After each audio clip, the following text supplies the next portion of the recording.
Yeah, just kind of get my eyes on the stats and everything. I'm not a big stat guy though. I'm more on wins and losses. We played a really good team. I mean, they're the class of the conference, so that's a good measuring stick. So we see where we are, what we got to do to get better. So they exposed some of the things, mistakes that we had, some recurring mistakes. At the end of the day, if you can't kick, you can't win. And we got behind score-wise because we couldn't kick. Missed 2 field goals that we feel like we got to make, and we got to get consistency in that area. That was the first thing. D. Davis played hard in the first half. Had some exciting runs, but had a little bug, and he had to come back out with a shoulder injury. So that kind of had to play smart. It's a long season, just a young kid. And so Miles came in and played well, made some plays, was able to drive down, cut it to within I think 7 or 8 it was. And I thought the defensively we played good enough to win.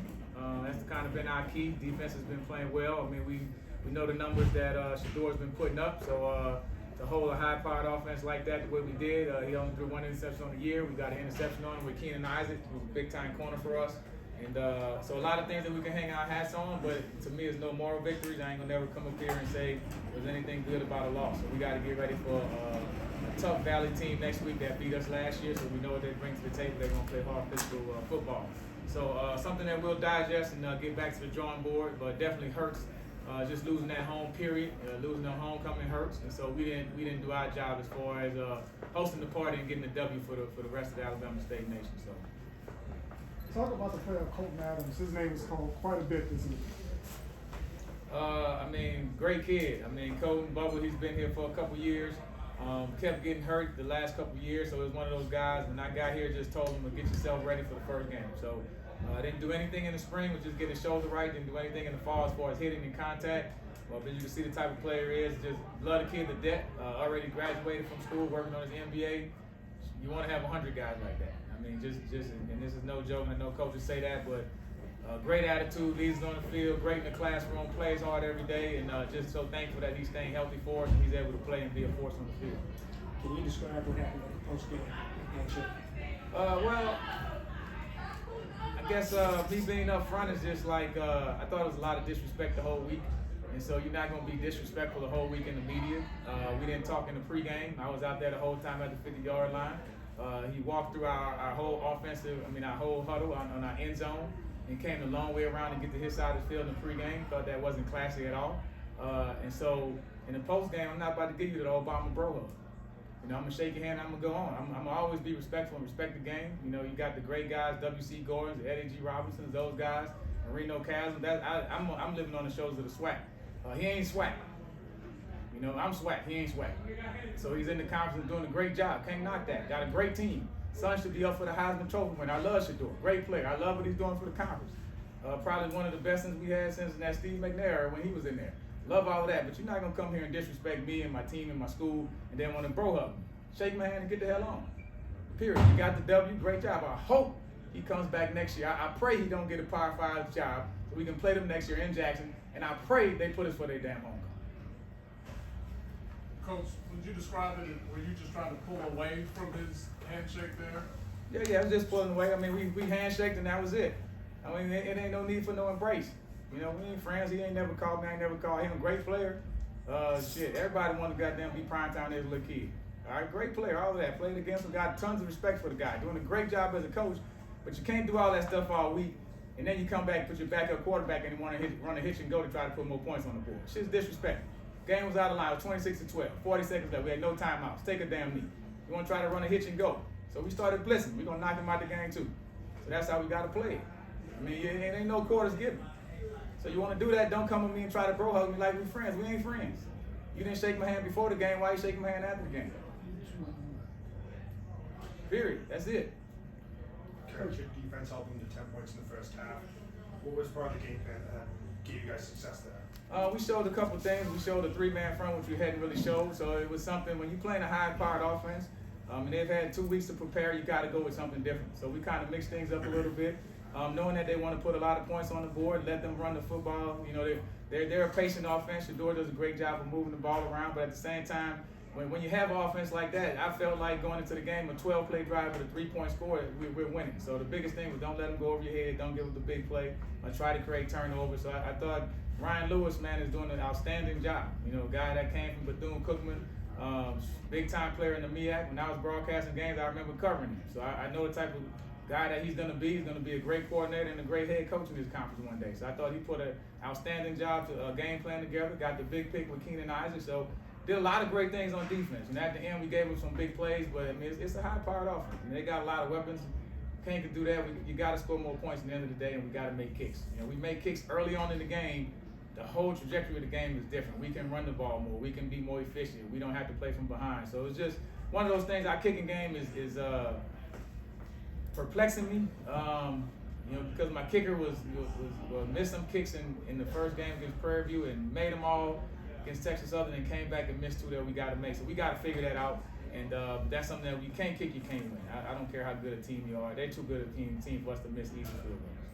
Coach, your top wide receiver, Levante Chenault, went out early in the game.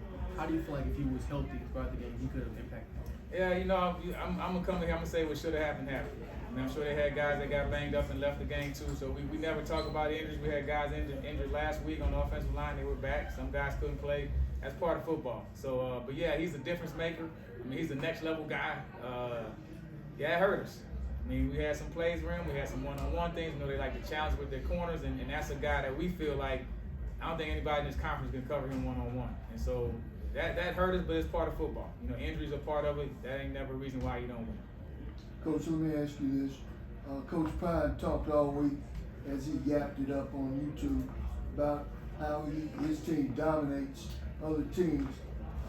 Certainly, I wouldn't call it domination today against ASU. What do you feel that could have been done differently and made the outcome a little different other than the kicking game? I think the biggest thing with us, we got to run the football. I thought we didn't sustain enough drives on third down. I think that was a big deal of it. I got to put more points on the board. You know, 12 is not enough. 2 touchdowns is not enough in this conference. There's not a lot of teams we're going to be scoring 12 points. Still got to get more consistency at the quarterback position. But it's things that we can fix. I think we got the people in the room. But, you know, you come to week 6, and it got to be fixed. So fix means you got to play other players. You got to play other players. You know, personal fouls, we had 2. Can't happen. I mean, we've been real good the last 2 weeks. We didn't have any, but something that they were ticky-tack, but it doesn't matter. The referee calls them, it can't happen. So those, to me, I think are things that we got to fix inside the room. So now it's like we got to challenge these young men to see how quick they can fix it. You know, just the mental errors and those type of things. You know, guys, I mean, as good an offense as they are, we still had guys open too much down the middle of the field. And that's just some of us not executing what we need to do on defense. Follow up real quickly, Coach. Do you go in a different direction with your kicking game, i.e. another kicker, or how do you solve some of the kicking woes that have kind of plagued you during the year? Yeah, well, we have 2 freshman kickers, and so we always do a competition at the end of the week on Friday, so it's a competition. Thursday, and so we get those guys to compete. Everybody makes noise, so we have to do that same type of deal. But to me, I think every position is week to week is up to grabs, and so same thing. Kickers are just highlighted more because everybody expects them to make the kick. You know, guy makes 5 blocks from the offensive line position. You may not notice it, but as coaches, we may notice it and make a change. So I think the kicker is the same thing. It's just more high-profile things when he comes on the field. Everybody sees it. So to answer your question, yeah, I mean we compete. I mean we did a competition last Thursday. Kid did a great job. He'll bounce back. He's a hard worker. He'll be out there tonight kicking field goals. So and I think the nation really, your level of respect went up by not accepting that bull crap post-game handshake from Brian. As you said, you know, I noticed from the press box before the game that kind of carrying on, and then at the end of the game, that kind of foolishness. I am delighted that you did not tolerate that, and I have the utmost respect for you and your program, sir. appreciate it. Coach, do you have a long-term update on Davis, and if he can't go, what's your confidence level in Crowley? Well, I always looked at Crowley as a 1A, so I start from the back of that question. So I feel like Miles can get in there and play. I mean, he can play and win us some ball games. I mean, he started ball games. He's been around here a while, so that's a guy that the package doesn't switch a whole lot with Miles in the game. So as far as Davis, I mean, I feel like he should be back for next week, but it's hard to say. It's just it's a shoulder, and it's just a matter of the pain tolerance. But at the same time, I'm never gonna put a kid out there if it's to the point where he can't perform and protect himself. Was it the same shoulder that he injured earlier? Yeah, same one that's kind of good. Coach, there were a couple of moments earlier in the game when Demetrius was kind of roughed up due to the Jackson State. You know, obviously the game of football is physical, but there were a couple of times they were doing some extracurricular activities to him. And I saw Jeremiah talking to the referee. What do you feel about that? Yeah, I mean, I mentioned that to the guys. I thought overall the refs did a great job. You want to get every call, but they're gonna miss some. And my thing, however you want to call it. If you want to call it tight, we'll play it tight. If you want to let them play, then let them play. So just set the tone and be consistent. I didn't see specifically the personal foul that we got on Shador, but trusting what the ref said, my guy took 2 steps and pushed late. So I'm gonna always coach my guys up during the game based on the style of the refs, and that's just at every level that I've ever played at. If they're gonna let us play, we're gonna play. I mean, they let the guys play on the back end. They held us sometimes, we held them sometimes. Football.